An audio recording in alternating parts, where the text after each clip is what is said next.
Na tayo, alam niyo naman who's the second person we're going to announce. She's been with me ever since. 21 years na ba tayo together? 21 years, 22 na ba tayo? 22 years na kami together. Okay, so let's welcome our newest Vice President also.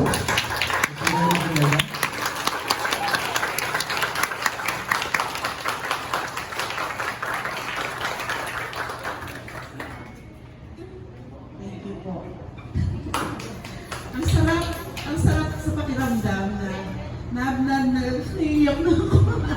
Ang sarap sa pakiramdam kapag nabibigyan tayo ng pansin, at the same time na pagkakatiwalaan tayo. Kahit hindi ganun karanya yung background natin lahat, di ba? Sa totoo lang, nung una pa lang na sinabihan ako ni Sir Pat na magtayo kami ng Globe Team. At sabi niya magiging position ko GM. Sabi ko, ha? Pang-TN lang po yata ako. Parang GM hindi po yata pasok sa akin yun. Kasi simpleng tao lang po ako. Wala po akong maranyang background. And so far, sa awa ng Diyos, naging successful naman tayo, di ba? From 2010, na nagsimula lang tayo ng 7 agents. Ngayon, ilan na tayo? Halos tatapak na yata tayo ng 600 or 700. And nakita nyo nga, sabi ko sa sinabi ko kanina, napakasimpleng set up lang tayo before, pero ngayon, nakita nyo, ang dami-dami na natin na magtutulungan. Thank you sa mga sinabi ni B-Boy, tama, pinadali mo yung buhay ko, B-Boy. Kasi nasabi niyo na lahat. Pero tama yun, hindi tayo dapat, yung meaning ng Alliance Synergia, tama yun. Kailangan magkaisa tayo, hindi tayo magkakaaway. Diba? Iba-ibang grupo, iba-ibang team ang pinapangunahan natin, pero iisa lang ang goal natin lahat. Ang magtagumpay ang Alliance. Before, nung nasa PCE kami, sa Citibank, isa lang narinig namin kay Sir Pat palagi. Ayaw niya ng number 2. Gusto niya palaging number 1. Kapag lumabas na yung report ng Citibank at number 2, feeling ko mag-LBM na ako, gusto ko na umuwi. Kasi pag dumating si Sir Pat, alam na namin na makukulong na kami sa room. At mainit na yung room. Pero effective naman yun guys kapag may mga ganong pagkakataon. The following day, ay, arangkada na naman ang numero natin, di ba? Yun naman ang ginagawa natin ngayon, di ba? And alam niyo yung importansya, bakit kailangan number 1 tayo? Kasi nga, kapag number 1 ka, lahat ng opportunities, kayo yung iuna.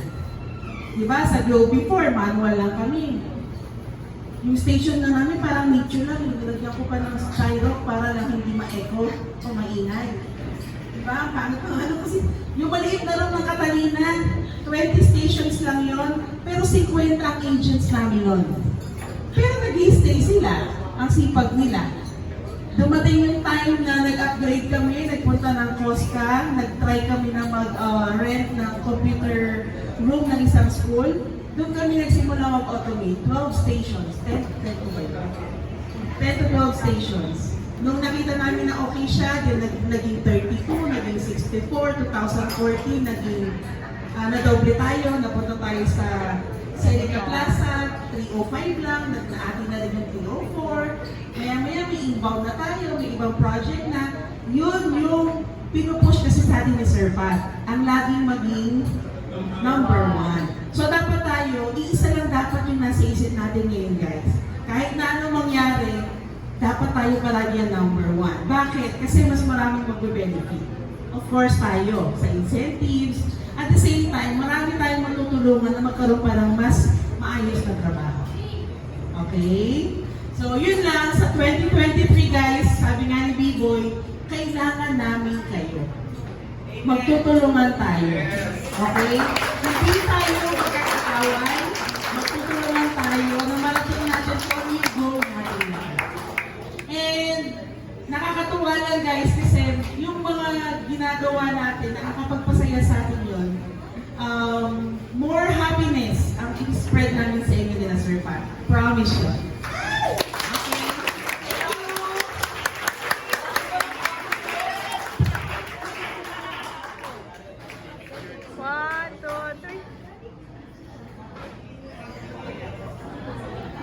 Okay.